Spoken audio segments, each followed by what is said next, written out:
يا مساء الجمال على أحلى وأغلى اخوات في الدنيا كلها. وحشتوني قد الدنيا كلها. النهاردة هنعمل مع بعض خلطة المحشي، بس تعالي هنا مش أي خلطة، دي خلطة لكل أنواع المحشي. هنعملها بطريقة تحفة جدا، وهنقول على كل التركات لكل نوع من أنواع المحشي. كل نوع من أنواع المحشي ليه خلطة مميزة. شايفين الجمال؟ يلا بينا كده نشوف هنعمل ايه. هنسمي الله ونصلي على الرسول عليه أفضل الصلاة والسلام، وهنجيب كده كمية بصل محترمة طبعا على حسب كمية المحشي اللي انت هتعمليها، ويا ريت تكتري بصل. هنفرم كده البصل بالكبة أو نقطعه على ايدينا، بص زي ما تحبي. المهم ان انت تعمليه بالشكل ده كده. وهنروح كده على النار، هنجيب حلة هنحط فيها شوية محترمين من الزيت. معلش تعالي على نفسك وكتري الزيت شوية، لأن المحشي بيحب الزيت شوية. تمام كده. الزيت غالي انا عارفه، بس معلش غمضي عينيكي وانتي بتكبي الزيت كده. وهننزل بالبصل بتاعنا، وهنديله تشويحه كده. عايزه البصل ده كده يتشوح كويس جدا جدا كده لحد لما يصفر كده ويلون معايا. تمام كده. تمام كده اهو. انا بقى هدي البصل بتاعي تشويحه كده محترمه. طبعا انا حطيت كميه محترمه من البصل، لان البصل معانا زي ما قلت لكم المحشي قصدي بيحب البصل. هنجيب بقى كميه من الطماطم، برضو كميه محترمه، وبرضو على حسب كميه المحشي اللي انت هتعمليها. وهنجيب كده الطماطم بتاعتنا، وانا برضو في نفس الكبه. هو انا لسه هطلع الخلاط وهوسخ الخلاط والكبه؟ انتوا بتتكلموا ازاي؟ هحطهم الاتنين في الكبه. حطيت طماطم وحطيت فلفل. فلفل بقى الوان اخضر واحمر وفلفل سبايسي. ماشي. وهضربهم كده في الكبه كويس جدا جدا كده زي ما انتوا شايفين. تمام التمام اهي، والله ادت الغرض و بقت مية مية. لسه هطلع بقى الخلاط واطلع الكبة واوسخ الاتنين؟ حرام، ما انا اللي هغسل المواعين، برضو انا اللي هغسل المواعين.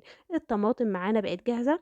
واحنا كل شوية واحنا بنعمل الطماطم كده نقلب في البصل بتاعنا كده علشان ما يتحروقش. اوعي يتحروق منك، لانه لو اتحروق هيمرر وكده الطبخه معاكي باظت، وهترمي البصل وهترمي الزيت او هتقعدي تعيطي بعد كده. خليكي مركزه معايا. هشوح بقى البصل كويس جدا جدا، وبعد كده هنزل معايا بالطماطم بتاعتنا. الطماطم بتاعتنا حمرا وجميلة جدا زي ما انتوا شايفين كده، الإضاءة عندي هي اللي تعبانة شوية. وهنزل كده بالطماطم بتاعتي. طبعا الطماطم حاطين فيها فلفل زي ما قلت لكم. تمام تمام. انا بقى عشان الطماطم عاملاها في الكبة حطيت لها حوالي نص كوباية كده من المية علشان تتسبك كويس جدا. اهم حاجة في خلطة المحشي ان هي تتسبك كويس جدا. هننزل عليها بايه؟ هننزل عليها بمعلقه من السكر، وهنحط عليها ملح، وهنحط عليها بقى البهارات بتاعنا. البهار بتاعنا عباره عن ايه؟ عباره عن بهارات لحمه، وعباره عن كمون وكزبره وفلفل اسمر. وشويه كده من توصي بالكزبره شويه، وهحط شويه كده من السبع بهارات، وشويه كده من الكاري، لان الكاري ده لو الطماطم عندك بيضه هيخلي الصلصه بتاعتك حمرا ولونها تحفه جدا جدا. خلاص كده. هبدأ بقى ان انا اقلب كل المكونات مع بعضها كده، وهسيبها بقى تتسبك معانا. تمام تمام. انا حسيتها محتاجة شوية ملح كمان، حطيت لها شوية ملح. واوعي تنسي معلقة السكر علشان الحموضة. تمام كده. في اي صلصة طماطم لازم نحط سكر. هنسيبها بقى تتسبك، ويلا بينا نجهز الخضرة بتاعتنا. هتجيبي بقى خضرة مشكلة معاكي هنا، كزبرة معاكي، بقدونس معاكي، شبت، وهتسرديهم كويس جدا، ونشيل اي حاجة فيهم ملهاش لازمة. أي غبار أي حاجة كده وحشة في الخضار هنشيلها كده. وهنمسك كده الخضار بتاعنا. انتوا عارفين طبعا ان انا بقطع الخضار بتاعي بمقص كده، عاملاه للخضار بمقص الخضار. بيقطعه بسرعة جدا، وبقطعه كده تقطيعة صغيرة، وما بيتعبنيش بقى ولا قطاعة ولا يوجع ايديا ولا اي حاجة خالص. بجد تحفة، لازم تستخدمه كده زي المقص.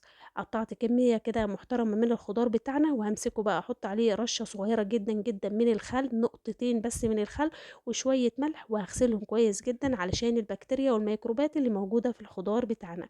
وادي الخضار عندنا بقى جاهز. تمام كده. ولازم يكون عندك الخضار اخضر كده وفريش وحلو كده وزاهي. في ناس كتير بتحط الخضار على النار، لكن انا هقول لكم لا، اوعوا تحطيه، وهقول لك دلوقتي ليه. جبت الرز بتاعي الكمية برضو حسب كمية المحشي اللي انت هتستخدميها، وغسلته كويس جدا جدا وصفيته من المية، وحطيته بقى في الطبق اللي انا هحط فيه الصلصة بتاعتنا جاهزة وبقت تمام التمام. اتسبكت اهي وما عادش فيها مية خالص، وبقت جميلة ولونها شايفين احمر وحلو ازاي. حطيتها كده بقى على الرز وهاقلِّب، قلِّب، قلِّب، قلِّب، يا سيدي على الجمال. بُصّوا أنا عندي الإضاءة هي اللي مفتحة اللون يا جماعة ماشي، لكن اللون أحمر وحلو أوي، أوي، أوي. قلّبته كويس جدًا، في المرحلة دي بقى لو أنتِ حسيتِ إن الخلطة بتاعتِك محتاجة ملح، ممكن تضيفي لها ملح ما فيش مشكلة خالص. هنجيب الخضرة بتاعتنا وهنحطها.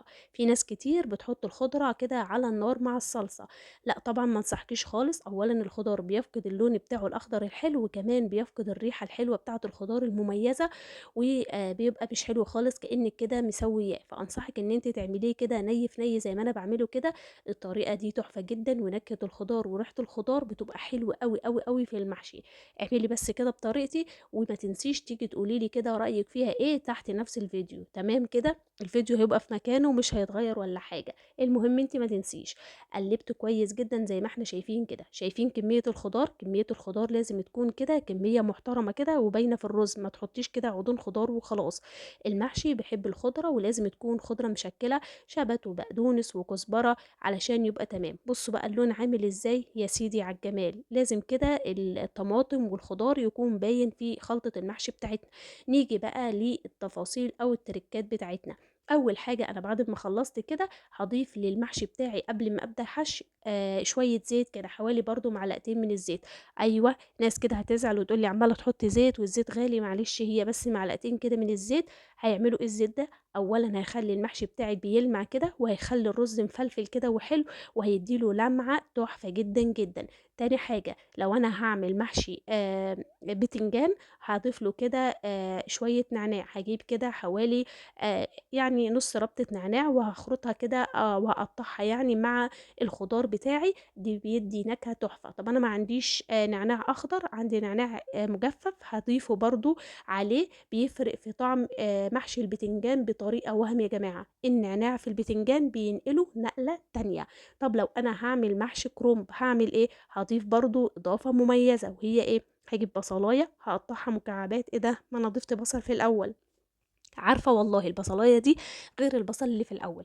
هاقطّع البصلة مكعبات وهانزل عليها كده بشوية فلفل أسمر وهادعكها كويس جدًا، جدًا كإني باعمل كده باتبّلها لبطاية هاحشيها والّا حاجة، وهاحطها على خلطة المحشي في المرحلة دي كده قبل الحشي على طول. البصلاية دي في محشي الكرنب بُصّوا بتنقلها نقلة تانية، وبتخلّي الطعم رهيب، بتفرق في الطعم جدًا بطريقة وهم.